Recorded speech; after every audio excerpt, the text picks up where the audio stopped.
Curhat 3 wanita dapat pria yang sama, hobi batal nikah, hamil sebulan, keluarga ikut bantu kabur setelah lamaran. Pedihnya hati seorang wanita bila pernikahan yang telah dirancang lama akhirnya berujung batal. Batalnya pernikahan itu pun dilakukan secara sepihak oleh keluarga sang calon suami. Kisah ini dialami oleh T, seorang wanita asal Palembang, Sumatera Selatan. T sedih ditinggal kabur sang calon suami, namun perlahan semua tabir kepalsuan tersibak. Melalui unggahan TikTok-nya yang membagikan curhatan pilu ditinggal tanpa sebab oleh sang calon suami pada Sabtu 10 Februari 2024. Wanita tersebut lantas menguraikan cerita saat undangan itu mulai menunjukkan perubahan tak biasa.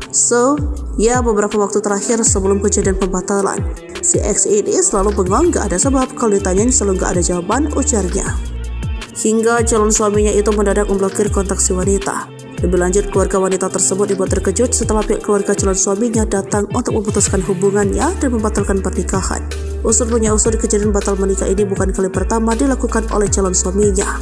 Wanita tersebut mendapat kabar jika calon suaminya pernah menjalani menikah dengan wanita lain, namun mendadak kabur tanpa kabar. Dalam unggahan itu pun wanita tersebut memperlihatkan momen prewedding calon suaminya dengan wanita lain sebelum dirinya menjadi korban. Diketahui akad nikah itu rencananya akan digelar pada Minggu 21 Februari 2021 dan resepsi 1 minggu kemudian pada 28 Februari 2021. Tak berhenti di situ, ia juga memperlihatkan tangkapan layar korban dari calon suaminya. Selain itu, pada korban yang berbeda, ia mengaku mengalami nasib serupa. Nah, kalau cewek ini niatnya mau dilamar juga tapi di ghosting. Cewek ini di Jakarta, tulisnya. Korban bahkan dikabarkan menyusul ke Bogor demi menemui pria tersebut dan tak kunjung kembali lagi ke Palembang.